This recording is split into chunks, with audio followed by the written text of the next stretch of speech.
এই পৃথিবীতেই নরক আছে। বিশ্বাস হচ্ছে না?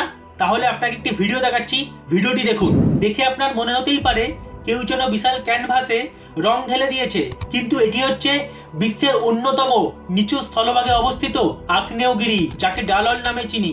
সমুদ্রপৃষ্ঠ থেকে প্রায় 410 ফুট নিচে উত্তর ইথিওপিয়ার ডানাকিল ডিপ্রেশনের ঠিক মাঝখানে অবস্থিত এই ডালল। তবে আগ্নেয়গিরি হলেও এটি সাধারণ কোনো পাহাড় বা পর্বত নয়। এটি আসলে মাইলের পর মাইল জুড়ে ছড়িয়ে থাকা এক বিশাল হাইড্রোথার্মাল ফিল্ড। এখানকার গড় তাপমাত্রা সবসময় 45 ডিগ্রি সেলসিয়াসের ওপরে থাকে। কখনো কখনো তাপমাত্রা 60 ডিগ্রির কাছাকাছি পৌঁছে যায়, যা একে পৃথিবীর অন্যতম উষ্ণতম স্থানে পরিণত করেছে। কিন্তু ডাললের এই রঙের আসল রহস্য কি? এর পিছনে রয়েছে কেমিস্ট্রি।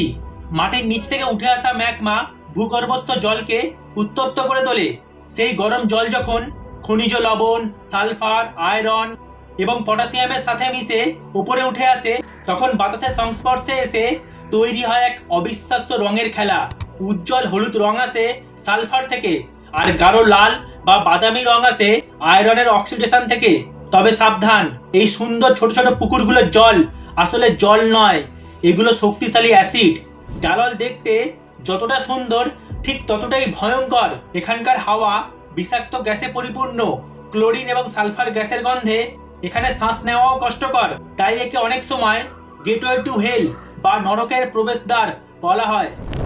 কেমন লাগলো পৃথিবীর এই অদ্ভুত জায়গাটির গল্প? কমেন্ট করে জানান। আর এমনই সব রোমাঞ্চকর জায়গার খোঁজ পেতে আমাদের চ্যানেলটি সাবস্ক্রাইব করতে ভুলবেন না। দেখা হচ্ছে পরের ভিডিওতে।